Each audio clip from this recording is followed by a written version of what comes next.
माझे सर्व बंधू भगिनी, माझ्या सर्वांना सप्रेम नमस्कार. माझा अल्पसा परिचय.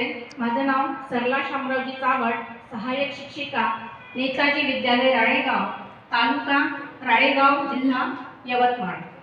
माझी आजची जी कविता आहे ती अशा व्यक्तिमत्वाला समर्पित आहे की ज्याच्यासमोर जगातले सर्व व्यक्ती नतमस्तक होतात, ज्यांनी केवळ पेन आणि पुस्तकाच्या भरोशावर शेकडो मुलांच्या मनावर, विद्यार्थ्यांच्या मनावर अधिराज्य गाजवलेलं आहे.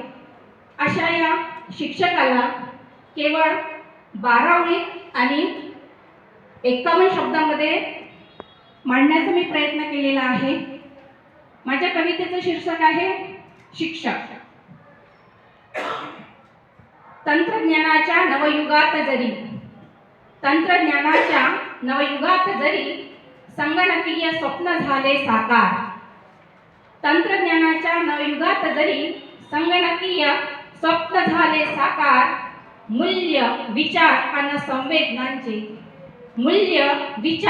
संवेदनांचे विद्यार्थी मनास शिक्षक देई आकार.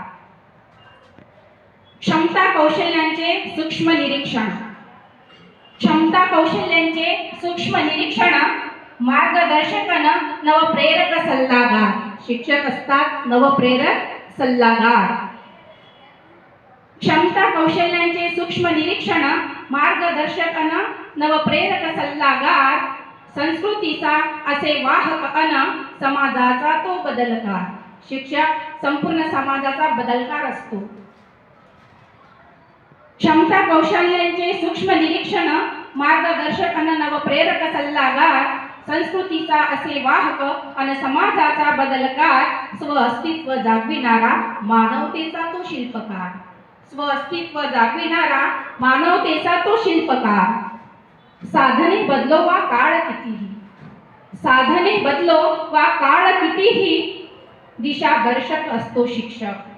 साधने बदलो वा काळ कितीही दिशादर्शक असतो शिक्षक. दीपस्तंभ बनून भविष्याचा, विद्यार्थी रूपी भविष्याचा तो दीपस्तंभ बनतो. दीपस्तंभ बनून भविष्याचा नवोन्मेषाचा पाईक असतो शिक्षक. साधने बदलो वा काळ कितीही दिशादर्शक असतो शिक्षक. दीपस्तंभ बनून भविष्याचा नवोन्मेषाचा पाईक असतो शिक्षक. अशा या शिक्षकाला विनम्र अभिवादन. कुठलाही अधिकारी असो, कुठल्याही पदावर असो, पण त्यांच्या जीवनामध्ये शिक्षकाचं जे स्थान असते, आणि मला असं वाटते की शिक्षक जगात सर्वात श्रीमंत असतो, कारण त्याला असीम प्रेम आपल्या विद्यार्थ्यांचं अविरत मिळत असते. धन्यवाद.